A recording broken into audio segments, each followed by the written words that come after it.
आखिर हार मानना पड़ा।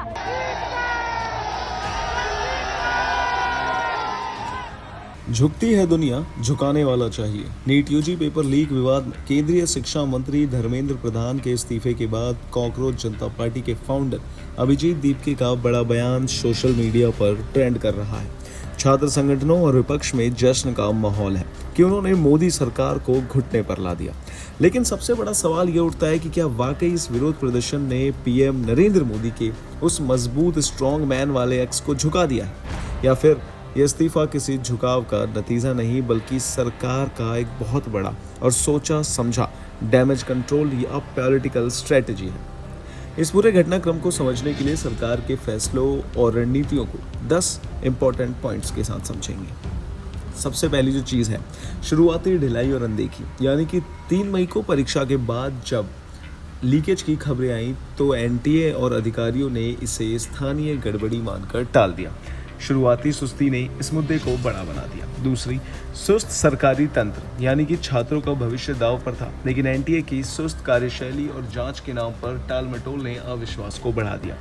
तीसरी, शुरुआत में सरकार का ध्यान सुधार से ज्यादा एजेंसी का बचाव करने पर रहा। जी हाँ, आपको बता दें कि जिसने स्थिति को और ज्यादा बिगाड़ दिया। चौथा, संवाद की कमी, यानी कि 22 लाख छात्रों के बीच भ्रम की स्थिति बनी थी, लेकिन मंत्रालय की ओर से इस पर संवाद न होने से सोशल मीडिया पर अफवाहें फैलती गई। पांचवा, जन दबाव में नीति बदलाव, यानी कि जंतर मंतर पर प्रदर्शन और कोर्ट की सख्ती के बाद सरकार को अपना रुख बदलना ही पड़ा और सुधार की प्रक्रिया भी शुरू हुई।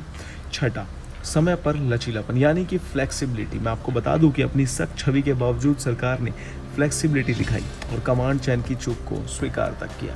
सातवीं, कानून व्यवस्था का बचाव। उग्र होते आंदोलन और अराजक तत्वों के खतरे को देखते हुए शिक्षा मंत्री का इस्तीफा दिलाकर सरकार ने आंदोलन की हवा निकाल दी।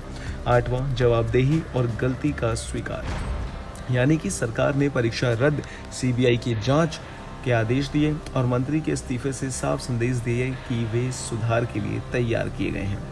नौवां, भविष्य का दीर्घकालिक सुधार। मैं आपको बता दूं कि विवाद शांत करने के साथ ही 2027 से नीट को पूरी तरह कंप्यूटर बेस्ड यानी कि सीवीटी मोड बनाने की घोषणा की गई ताकि लीक का कोई मामला कभी हो ही ना।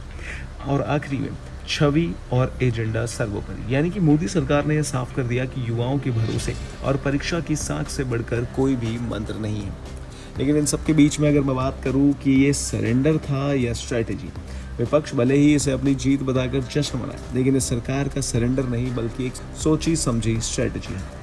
यानी कि राजनीति में एक कदम पीछे खींचकर बड़े खतरे को टाला जाता है। कृषि कानूनों की तरह ही मोदी सरकार ने मंत्री का इस्तीफा लेकर विवाद को खत्म किया, कानून व्यवस्था को संभाला और अपना राजनीतिक नुकसान होने से बचा लिया। इस पर आपकी क्या राय है, कमेंट्स में जरूर बताएं और इन तमाम जानकारियों के लिए बने रहिए हमारे साथ भारत एक्सप्रेस पर। धन्यवाद।